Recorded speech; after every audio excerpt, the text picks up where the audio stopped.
여러분, 오늘 무슨 날이죠? 잘 아시죠? 선교축제가 있는 날입니다. 제33회 선교축제가 시작되는 날입니다. 1992년 10월 제1회 선교축제가 있었습니다. 그러니까 그로부터 만 32년이 됐구나 하는 것을 알 수 있죠. 세월이 이렇게 흘렀나? 우리 자신도 깜짝 놀랄 정도입니다. 특별히 금년은 교회 설립 70주년이죠. 그래서 그 의미가 더 큽니다. 이제는 우리 교회의 역사가 된 셈입니다. 더 나아가 한국교회 선교의 대표적인 브랜드 중에 하나가 됐다라고 생각을 합니다. 이런 교회가 있을까 생각을 해봐요. 일반 집회도 아니고 선교 집회. 사실 사람들이 잘 모이지 않거든요. 부담되는 집회거든요. 그럼에도 이렇게 계속 해마다 연속해서 개최될 수 있었다는 것, 정말 희귀한 케이스지요. 그런 점에서 그동안 인도해 주신 하나님 은혜 감사하고, 또 한편으로는 우리 스스로 자부심을 가져도 좋을 것입니다. 선교는 모든 교회 그리고 모든 성도가 어떤 방식이든 참여하고 감당할 사명입니다. 신앙생활하면서 이런 사실을 모르는 채 일생을 보낸다? 만약 그렇다면 정말 어리석고 안타까운 일이 아닐 수 없을 것입니다. 이 시간 말씀을 통해서 다시 한번 선교와 내 신앙생활, 선교와 내 인생의 상관관계를 잘 이해할 수 있기를 바랍니다. 그래서 적어도 신반복의 성도라면 단 한 분의 예외도 없이 선교에 직간접적으로 동참하고 축복도 받고 더 나아가 영원한 영광을 얻으시기를 주님의 이름으로 축원합니다. 우리가 살펴보는 본문 사도행전, 누가 기록했나요? 누가입니다. 누가복음도 누가가, 그리고 사도행전도 누가가 기록했습니다. 이 두 책은 전편과 후편과 같아요. 잘 아시는 대로 누가복음은 예수님의 성탄으로부터 승천까지를 기록했습니다. 또 사도행전은 예수님의 승천 이후 성령 강림을 통해서 사도와 제자들이 성령 충만을 경험한 이후에 사방으로 흩어져서 복음을 전파한 선교의 역사를 기록한 책입니다. 예수님 부활하신 후 40일 동안 지상에 더 머무셨어요. 그 이유는 제자들이 아직도 예수님의 부활이 진짜인가? 좀 미심쩍어했습니다. 그래서 확증하기 위해서 여러 차례 그들에게 나타나 보여주셨습니다. 그리고 마침내 승천하셨는데 그 내용이 오늘 본문에 기록이 되어 있습니다. 예수님께서 승천하실 때 제자들은 아직도 미련이 있었던 것 같아요. 지상에 우리 이스라엘 나라를 세우면 좋겠다. 로마 제국의 압제로부터 독립하면 좋겠다. 예수님이 왕 되시고 우리는 내가 구성하면 얼마나 좋을까. 이런저런 생각을 했을지도 모르겠습니다. 하지만 예수님은 뭐라 그랬어요? 세상 나라가 아니라 천국, 예수님은 천국의 왕이시고 우리를 천국으로 인도하기 위해 이 땅에 오셨다가 부활 승천하시는 것이다 라고 말씀합니다. 그리고 그 일이 이루어지는 그 때와 시기는 하나님 아버지만 안다. 그러니까 그거에 관심 두지 말고 주님께서 명하시는 말씀을 따르고 사명을 감당하라라는 것입니다. 그 승천 장면 보세요. 제자들은 승천하신 예수님을 멍하니 보고 있었습니다. 그러자 흰옷 입은 두 사람, 즉 두 천사가 이렇게 말했죠. 본문 10절 11절 올라가실 때 제자들이 자세히 하늘을 쳐다보고 있는데 흰옷 입은 두 사람이 그들 곁에 서서 이르되 갈릴리 사람들아 어찌하여 서서 하늘을 쳐다보느냐. 너희 가운데서 하늘로 올려주신 이 예수는 하늘로 가심을 본 그대로 오시리라. 여러분, 얼마나 놀라운 광경입니까? 예수님 자신도 재림을 약속했고 또 천사들도 재확인해 줬다라는 사실을 알 수 있습니다. 성경을 보니까 예수님의 재림과 더불어 이루어질 종말에 관한 예언이 굉장히 많이 나옵니다. 구약 성경에 1500회 이상, 신약 성경에 300회 이상, 엄청 많죠. 예수님의 초림, 성탄이죠. 그걸 신학 용어로 first coming, 초림이라 그래요. 그 예언이 456회인 것을 감안하면 와, 많다, 4배가 되네 라고 생각할 수 있습니다. 초림은 이미 성취됐습니다. 그와 같이 재림, 예수님이 두 번째 다시 오시는 거죠. 세컨 커밍도 반드시 성취될 것이다 라는 것입니다. 하나님은 신실한 분이잖아요. 신실하다는 것은 약속을 꼭 지킨다는 뜻을 가지고 있습니다. 그렇다면 하나님이 한번 말씀하셔도 어때요? 어김없이 성취되는 거지요. 그럼에도 불구하고 하나님은 성경에 또 말씀하시고 또 말씀하시고 반복 또 반복하고 있습니다. 왜 그럴까요? 그만큼 심각한 일이기 때문에, 중대한 사건이기 때문에 그렇습니다. 왜요? 재림의 날은 종말이고 심판의 날이거든요. 믿는 성도들에게는 구원의 기쁨을 만끽하는 순간이 될 것입니다. 반면 믿지 않는 불신자들에게는 영원한 멸망의 고통이 있는 날일 것입니다. 그래서 예수님은 단 한 사람이라도 더 구원하고 싶으셔서 먼저 믿는 성도들에게 복음을 전파하라, 그 사명을 맡겨주셨다는 것입니다. 그게 바로 선교 사명인 것입니다. 여러분 한번 생각해 보세요. 성도 개인적으로 볼 때 이 세상에 오래오래 머물 이유가 있을까? 왜냐하면 예수님을 믿고 구원받으면 언제라도 천국에 들어갈 수 있잖아요. 여러분 한번 논리적으로 냉철하게 생각해 보세요. 구원받은 성도가 이 세상에 있는 것이 좋을까? 천국에 가는 것이 좋을까? 어느 쪽이 더 좋겠습니까? 곤란하시죠? 대답하기가? 사실 그렇습니다. 왜냐하면 우리가 육신을 갖고 있다 보니까 이 세상에 집착할 수밖에 없어요. 익숙하고 또 육신의 본능상 오래오래 이 세상에서 살고 싶어요. 천국이 좋다고 하지만 또 경험해 보질 못했어. 들어가 보질 못했어. 그러다 보니까 사실 천국에 빨리 가자라는 말이 선뜻 나오지를 않는 것입니다. 하지만 우리는 그렇다 쳐도 하나님은 어떻습니까? 천국도 알고 세상도 알고 우리를 또 구원하셨잖아요. 또 천국으로 인도하실 거잖아요. 그리고 우리를 지극히 사랑하시잖아요. 그럼 우리를 빨리 데려가는 게 낫지 않은가? 성경적으로 보면 그렇지 않아요? 성경을 분명히 들여다보면 확실히 천국이 세상보다는 더 좋은 것 같아요. 그러면 하나님 입장에서 우리를 빨리 데려가시는 게 맞지 않나 싶어요. 왜냐하면 우리가 빗대서 설명하면 육신적으로 이렇지요. 우리가 부모로서 어떤 좋은 데가 있어요. 그럼 어때요? 야, 우리 자식들도 여기 데려오면 좋겠다. 그런 마음 들어야 안 들어요? 들지요. 그러면 하나님이 야, 구원한 우리 자녀들 빨리 천국에 데려오면 좋겠다. 그게 당연한 거 아니겠어요? 그럼에도 불구하고 하나님은 우리를 이 세상에 더 머물라고 하십니다. 오래 두십니다. 다행인가요? 각자 생각하시고. 어쨌든 그 이유는 뭘까요? 천국이 좋은데 왜 더 머물라고 하는가 세상에. 그 이유는 바로 사명 때문인 것입니다. 너희들이 구원받고 언제라도 천국 들어올 수 있지만 세상에 있는 동안 해야 될 숙제가 있다. 숙제 놓고 와야지 어딜 그냥 와. 그런 뜻이에요. 예수님께서 승천하기 직전에 남기신 말씀이 바로 그거 아닙니까? 본문 8절 유명한 말씀이죠. 오직 성령이 너희에게 임하시면 너희가 권능을 받고 예루살렘과 온 유대와 사마리아 땅끝까지 내 증인이 되리라 하시니라. 여러분 이 말씀 얼마나 놀라운 말씀입니까? 증인은 어떤 사람일까요? 보고 들은 것을 다른 사람에게 증거하는 사람이지요. 그러니까 우리가 예수님을 먼저 믿게 됐어요. 와, 예수님 하나님의 아들이야. 죄가 없이 의로우신 분이만 나를 대신해서 십자가 사형태에 피 흘려 죽으셨어. 내 죄를 담당하셨대. 그리고 부활하셨대. 와, 맞네, 맞아. 하나님의 아들 구주. 알게 됐잖아요. 구원받았잖아요. 그러니까 이거를 모르는 다른 사람에게 전해줘야 된다라고 하는, 그게 증인의 삶이에요.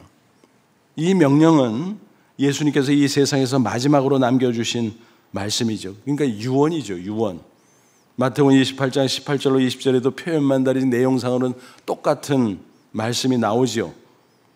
이 유언 얼마나 귀합니까? 평범한 사람이 유언이라고 할지라도 존중하잖아요. 우리가 그 유언을 남기면 그거를 지켜주려고 애를 쓰잖아요. 들은 사람이.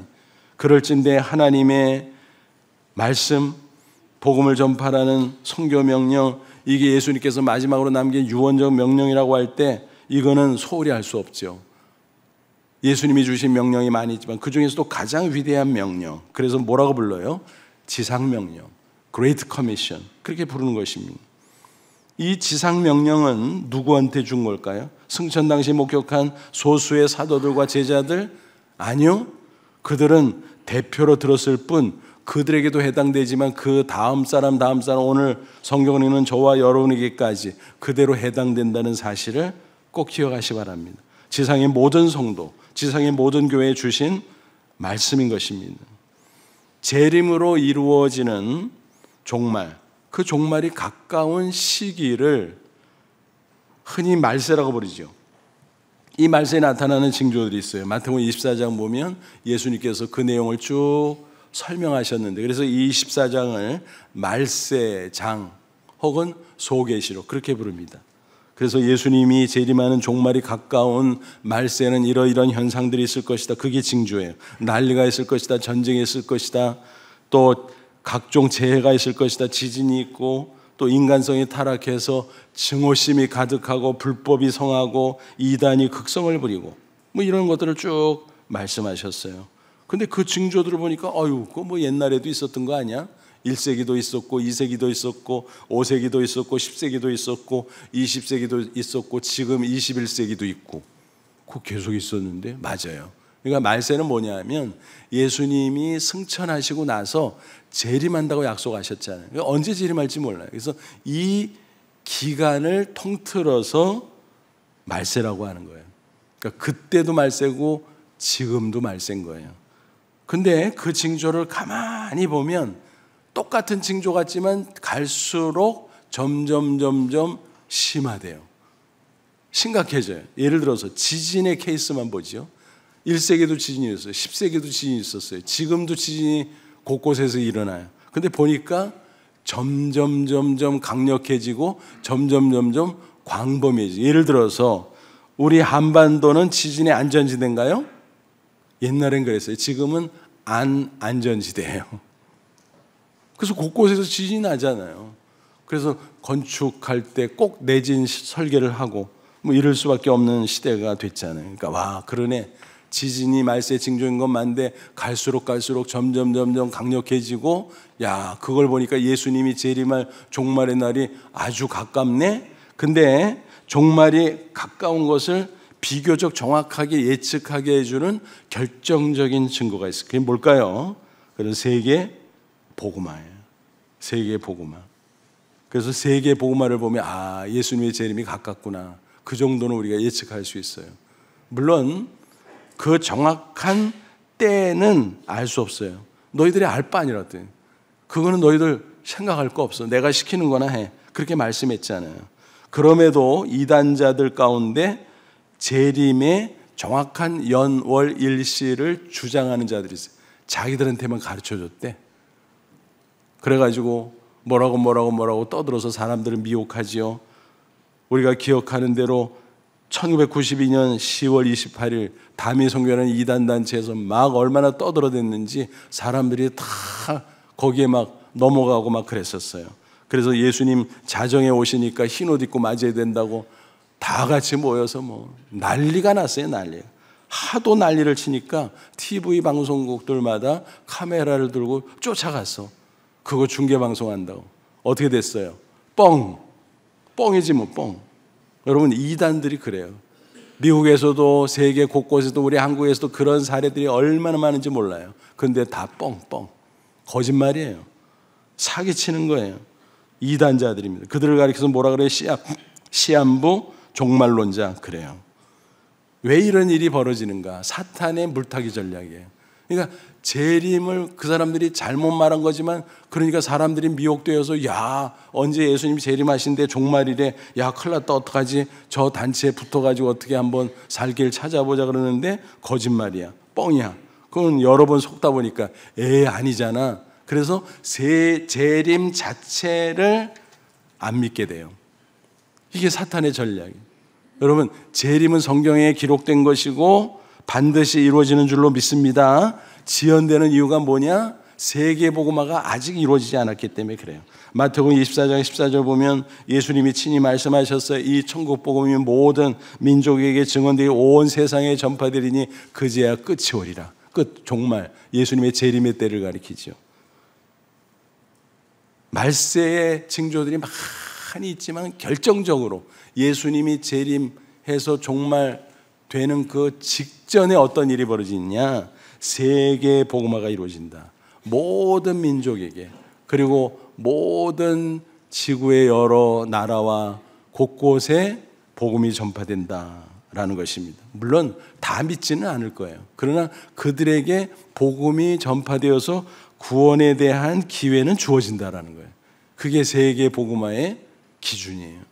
그럴 때 예수님이 시간 맞춰서 재림하시고 종말이 이루어진다라고 하는 것입니다. 세계 얼마 많은 민족들이 있을까요? 선교학자는 추산하기를 24,000 종족쯤 된다. 그런데 그 가운데 복음이 들어간 종족을 전도 종족, 안 들어간 종족을 미전도 종족이라고 하네요. 50년 전인 1974년 세계 로잔 대회가 있었어요. 거기서 랄프 윈터 박사가 처음으로 미전도 종족이라는 용어를 사용했어요.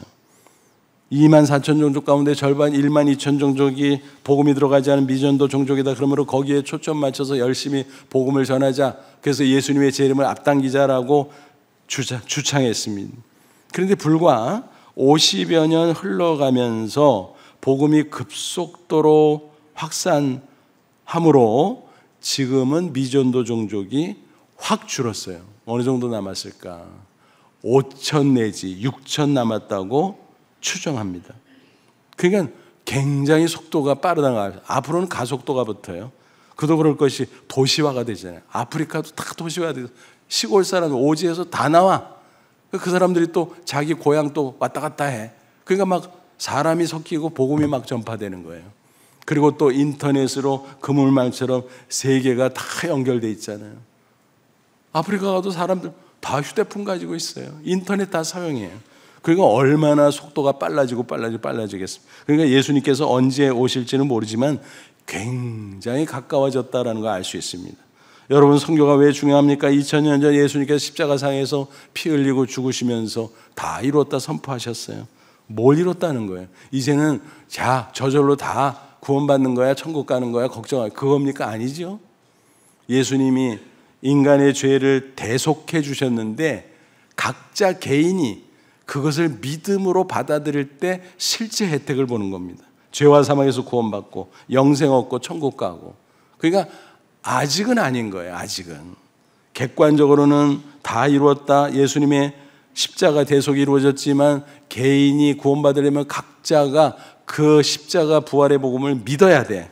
그리고 신앙 고백을 해야 돼. 근데 어떻게 믿어요? 들어야 믿지. 듣지 못하면 뭐 어떻게 해요? 또 들으려면 어떻게 해요? 누가 전해줘야 되잖아요. 전해주지 않으면 들을 수가 없어요. 지금 2000년이 지났어도 아직 듣지 못한 자들이 많다라는 거예요. 사도 바울은 이런 원리를 증거하고 있어요. 로마서 10장 13, 14절 누구든지 주의 이름을 부른 자는 구원을 받아요. 주의 이름을 부른다는 것은 믿고 신앙 고백하는 걸 가리켜요. 그런즉 그들이 믿지 않느니 어찌 부르리요? 믿어야 신앙 고백할 수 있다는 거예요. 듣지도 못한 일을 어찌 믿으리요? 전파하는 자가 없이 어찌 들으리요? 전하는 자가 있어서 들어야 되고 들어야 믿고 믿어야 고백하고 고백해야 구원받는다. 그런 얘기예요. 와, 복음의 릴레이죠. 이어져서. 그러니까 이렇게 정리할 수 있어요. 십자가 없이는 구원을 받지 못하죠. 그런데요, 더 정확하게 말하면 십자가가 있어도 복음 전파가 없으면 구원받지 못합니다. 왜? 전파되지 못하면 못 듣고, 못 들으면 못 믿고, 못 믿으면 신앙 고백 못하고, 그래서 구원받지 못하는 것입니다. 그래서 십자가 없이는 구원이 없다. No cross, no salvation. 십자가가 있어도 선교가 없으면 구원이 없다. No mission, no salvation인 것입니다. 여러분, 우리 각자 생각해 보세요. 한 사람이라도 예외가 있는, 내가 어떻게 구원받았지? 나에게 복음 전한 사람이 있었어요. 그래서 듣고 믿고 고백하고 구원받았다며요. 이 사람이 없었으면 나는 구원 못 받은 거예요. 근데 나에게 복음을 전한 사람은 어디?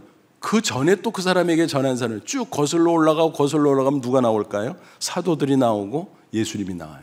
예수님께서 승천하면서 선교 명령을 주셨고 그 명령에 순종해서 사도들이 각지로 흩어졌어요. 그들이 복음 전하고 또 그들로부터 복음을 들은 자들이 믿고 또 다른 사람에게 전하고, 그래서 그 가지치기 하는 식으로 릴레이가 이어지고 흩어지고 갈라지고 이어지고, 그래가지고 저와 여러분 각자에게까지 당도했고 그것을 내가 믿고 고백하고 구원 받았다라는 사실입니다. 아유, 나는 모태신앙인데. 여러분, 모태신앙이 그게요, 귀한 거지만 따지고 보면 구원에 직접적인 연관성은 없어요. 좋은 영향이 있을 뿐이지. 복음을 듣는 기회가 잘 주어졌을 뿐이지. 모태신앙이라는 게 뭐예요? 내가 어머니 뱃속에 있을 때 어머니가 예수 믿었다는 거예요. 그러면 예수 믿고 어머니가 구원받으지 난 구원받은 게 아니에요. 내가 태어나서 내가 구원을 받기 위해서는 직접 복음 듣고 내가 직접 믿음으로 반응하고 고백해야지 내가 구원받는 겁니다. 그래서 모태신앙인을 포함해서 누구라도 복음을 들어야 돼요. 듣기 위해서는 누구에게라도 복음을 전달받아야 돼요. 그래서 야, 이게 복음의 릴레이구나. 그거를 쭉 따라 올라가면 야, 사도 나오고 예수님 나오고 2000년 동안 이게 이어져서 내가 구원받았단 말이야. 맞습니다. 그러니까 내가 구원받은 사건은요, 엄청난 거예요. 엄청난 거예요. 간단하게 누가 전도해서 구원받은 게 아니에요. 그 사람한테도 중요하고 또 감사하지만 사실은 그 전에 무수한 사람의 헌신과 희생이 있었다는 거예요. 나에까지 복음의 릴레이가 이어지면서 이 중간에 어떤 사람은 복음을 전하기 위해서 또 전하다가 순교한 사람도 있었을지 몰라요. 여러분, 그게 얼마나 대단한 일입니까? 우리는 이런 과정을 절대로 잊어버려서는 안 돼요. 그래서 십자가 안에도 감사하지만 복음 전파자들의 은혜, 그것을 가능케 한 성령님의 은혜도 잊어서는 안 된다라고 하는 사실입니다. 그리고 더 나아가서 나도 복음의 릴레이의 주자로 부름받았다는 사실을 알아야 됩니다. 나도 바통 받았어요. 나도 달려야 돼. 나도 전해줘야 돼. 베드로전서 2장 9절은 뭐라 그래요? 왕같은 제사장, 택한 족속 왕같은, 이야 멋있어. 왕같은 제사장, 왕같은 로열, 아주 고귀한 존재라는 거예요. 그리고 제사장이라는 거예요. 그래서 특별히 우리 개신교의 기본 교리가 뭐예요? 만인 제사장 교리. 그 뭐예요? 믿고 구원받는 사람은 다 똑같아. 뭐 특별히 목사, 성도, 이게 신앙생활하면서 여러 가지 역할을 따라 구분했을 뿐이지, 그리고 하나님이 그렇게 구분하고 각자에게 권위를 주셨지만 기본적으로는 같아. 그 소리잖아요. 그래서 만인 제사장. 근데 많은 사람들이 그거를 정확하게 모르고 사용해요. 만인 제사장이 됐다는 것은 중간에 낀 사람이 없이 예수님만 유일한 중보자고 사람은 낄 필요가 없어. 내가 직접 하나님을 만날 수 있어. 그래서 예배할 수 있고 기도할 수 있고 은혜 받을 수 있고. 그러니까 뭐예요? 만인 예배자라는 것이죠. 특권이죠. 근데 그것만 알면 반쪽만 하는 거예요. 다른 반쪽은 뭘까요? 내가 다른 사람을 하나님께 연결시킬 수 있어. 복음을 전해서 브릿지 역할을 할 수 있어. 그게 바로 뭐예요? 그게 선교사지. 그래서 만인 제사장은 뭐냐? 만인 예배자 플러스 만인 선교사라고 하는 것입니다. 그러므로 모든 성도들이 이런 사실을 명심하고 지상명령, 선교명령에 순종함으로 선교에 헌신하고 동참해야 된다는 것입니다. 핑계대도 통하지 않아. 아유, 나는 믿은 지 얼마 됐어. 나는 교회 나온 지 얼마 안 됐어. 내가 하겠어. 아유, 나는 직분도 못 받았는데 내가 하겠어. 나는 목사 아니야. 나는 선교사도 아닌데 뭘 그래. 여러분, 이런 핑계 통하지 않아요. 모든 성도가 만인 예배자, 만인 선교사라니까요. 내가 구원 못 받았으면 빼주는데 구원 받았으면 빼줄 수가 없는 거예요. 그러므로 저와 여러분도 온 교회가 지상명령, 즉 선교명령에 꼭 순종하기를 바랍니다. 그래서 우리 교회의 선교 특징이 무엇입니까?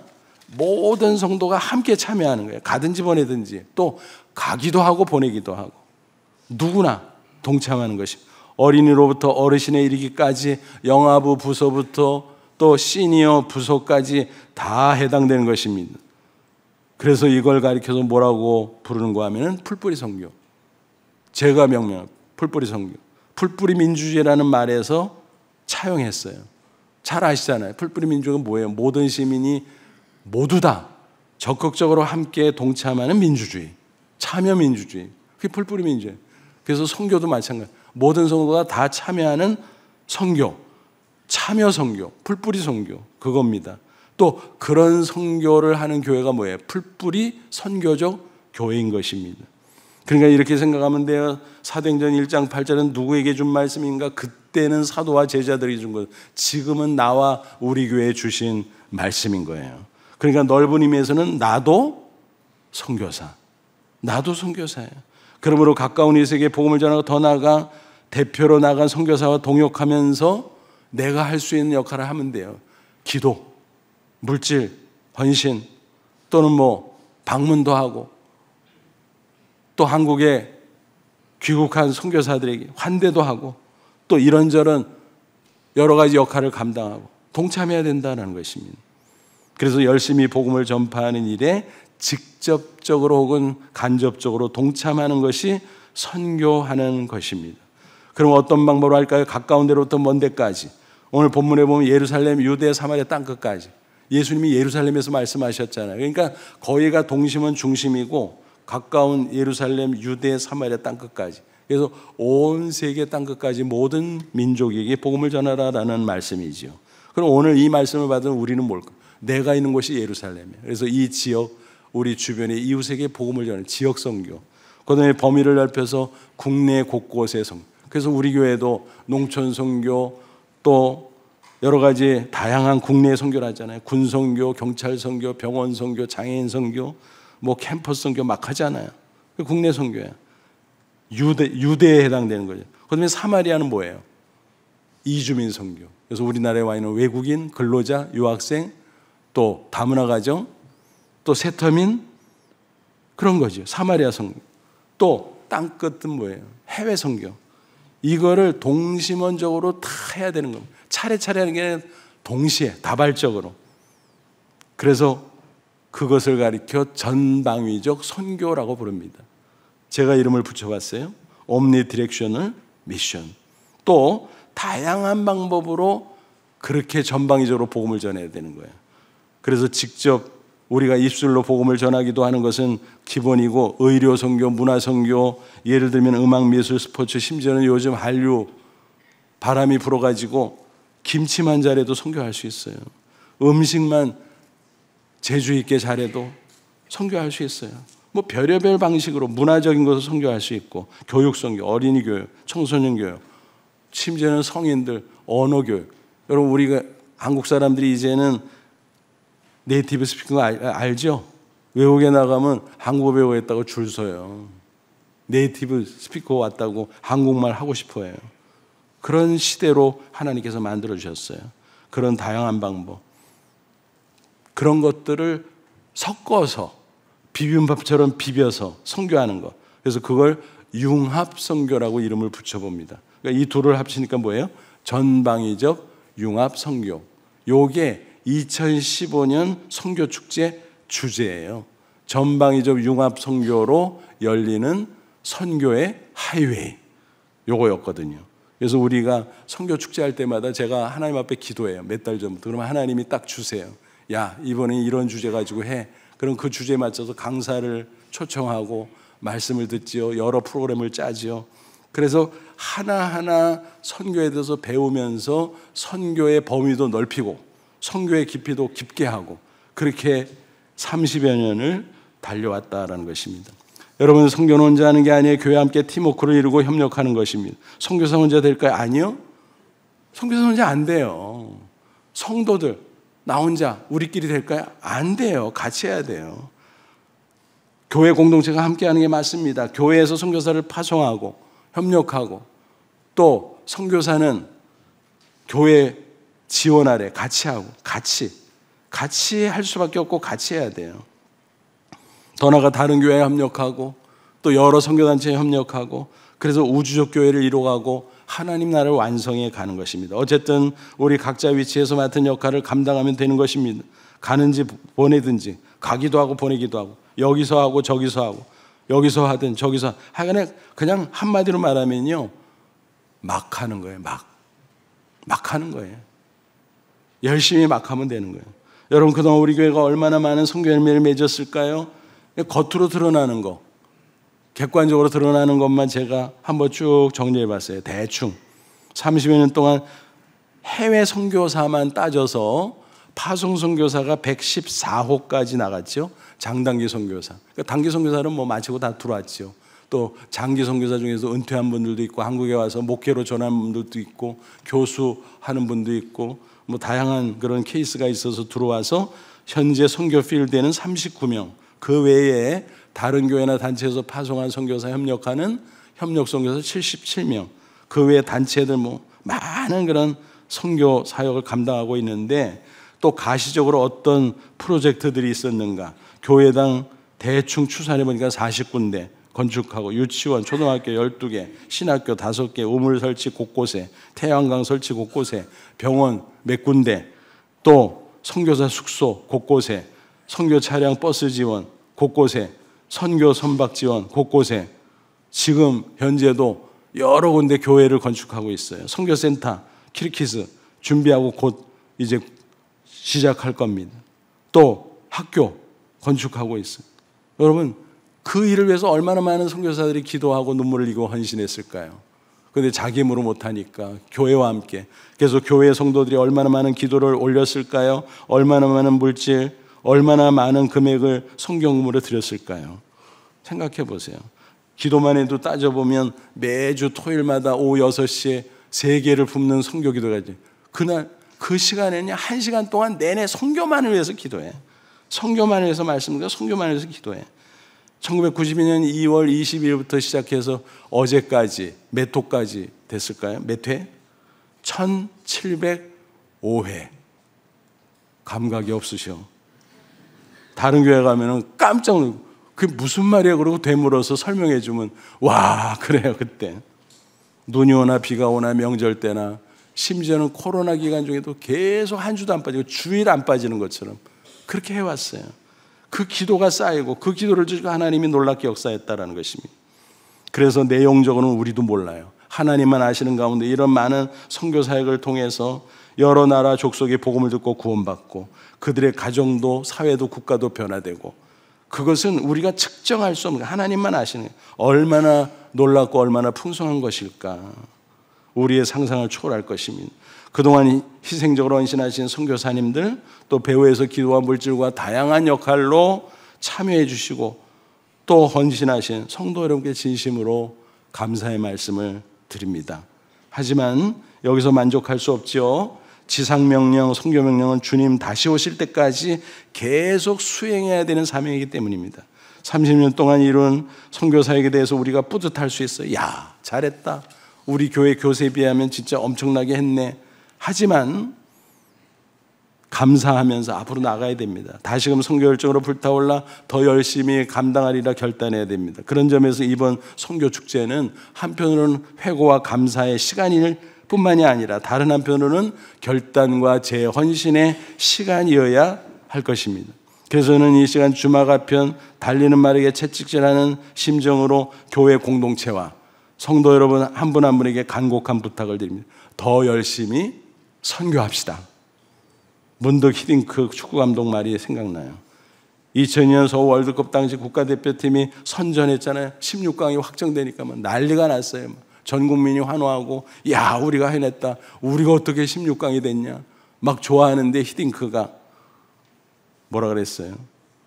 나는 아직도 배가 고픈데?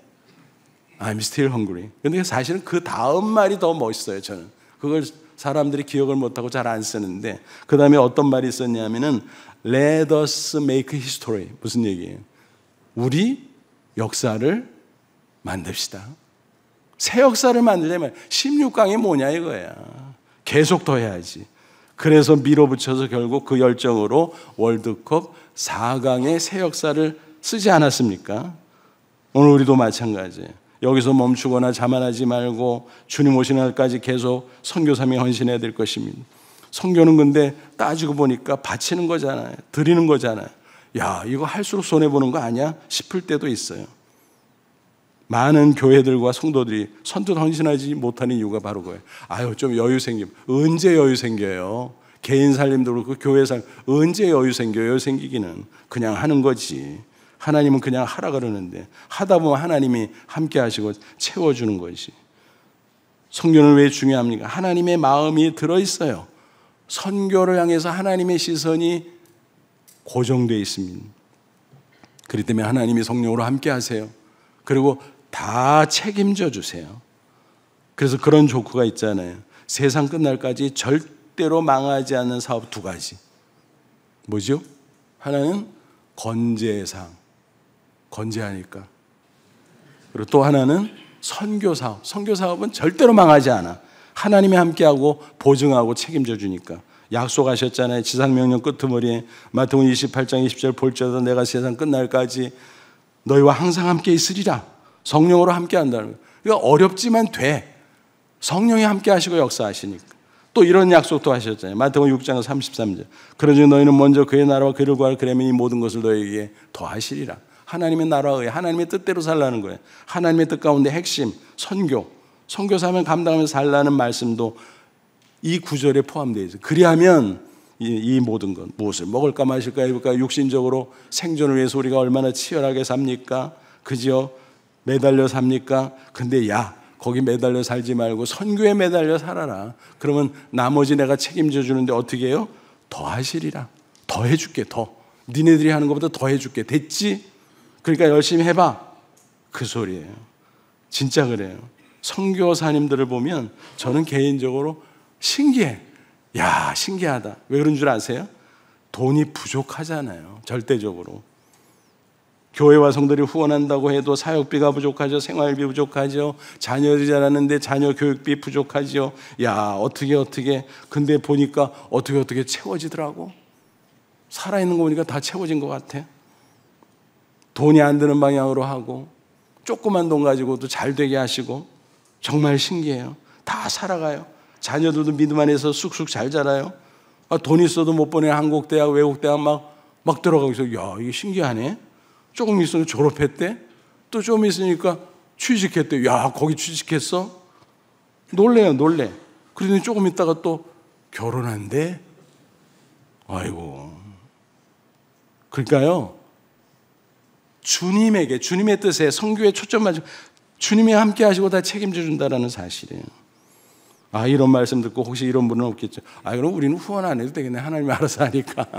우리를 통해서 한다고요. 성도들도 마찬가지예요. 선교적 삶을 사는 분들을 보면 여러 가지 축복을 받아요. 먼저 영적으로 마음에 기쁨이 있잖아요. 얼마나 기쁜지 몰라. 그거 나가보세요. 이게 안내하고 도움이 오면 선교 축제 막 좋아서 자기들이 좋아서 막 그래. 수고하고 땀 흘리는데 기쁨이 있어요. 보람이 있어요. 그러니까 행복하지요. 시간과 물질 기타 여러 가지를 바치고 줄어드는 것 같은데 안 줄어드네? 늘어났네? 갈수록 풍성한 축복이 있습니다.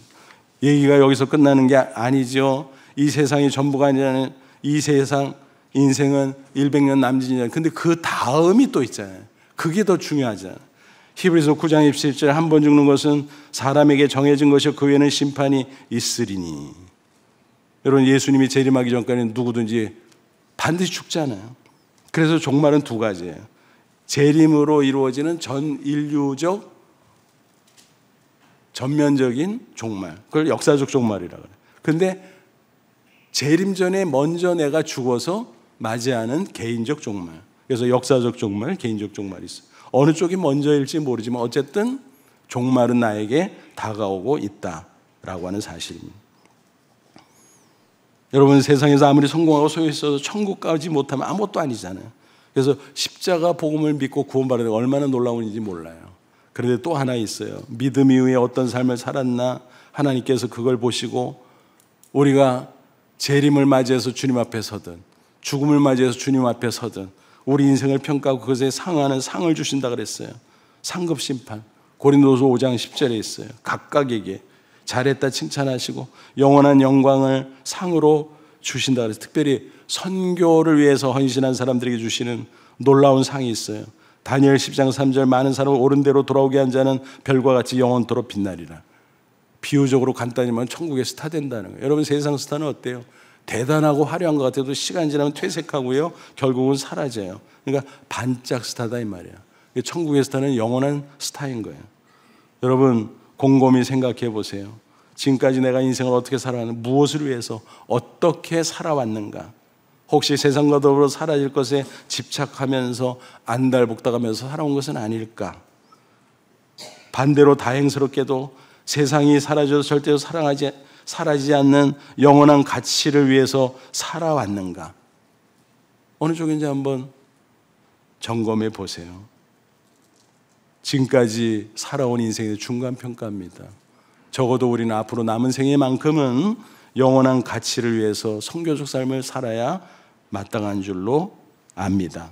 복음송 가운데 이런 노래가 있죠. 주님 내게 오시면. 그 가사를 일부 읽어드리겠습니다. 한번 음미해 보세요. 세상 북의 안일함과 세상 근심하다가 주님 나를 찾으시면 어떻게 만날까? 세상 일에 얽매여서 세상 일만 하다가 주님 나를 부르시면 어떻게 만날까? 지금까지 내가 한 일 주님께서 보시고 훗날에 나를 보며 무엇을 하실까? 주님 내게 오시면 나 어찌 대할까? 멀리 방황하던 나 불쌍한 이 죄인, 이제 주만 생각하며 세상 영광 버리고 십자가를 내 가지고 주만 따라 가오리다. 아무쪼록 우리 교회 앞으로도 계속 풀뿌리 선교적 교회로 발돋움할 수 있기를 원합니다.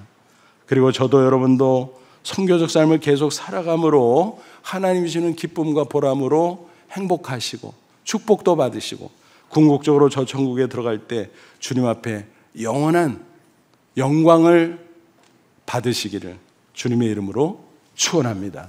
기도하겠습니다. 이 말씀 붙잡고 기도하죠. 하나님, 그렇습니다. 내가 구원받고 하나님의 자녀 천국 백성 됐는데 이 땅에 남겨두신 것은 숙제가 있기 때문에 선교의 사명을 감당하라고 허락하신 줄로 압니다. 주님 다시 오실 때까지, 내가 주님 만나러 갈 때까지 주님 이 사명에 초점 맞추는 선교적 삶을 살게 하옵소서. 우리 교회 선교적 교회로 삼아주신 거 감사합니다. 우리가 멤버가 된 거 감사합니다. 서로 힘을 합쳐 계속 아름다운 선교 사명 감당하고 행복하고 축복받고 영원한 천국의 영광에 들어가는 우리 모두 되게 하옵소서. 다 같이 간절한 마음으로 기도합니다. 하나님 아버지, 은혜와 사랑을 진심으로 감사합니다. 이 시간 주의 말씀을 우리를 새롭게 하시고 다시 한번 격려해 주심을 감사합니다.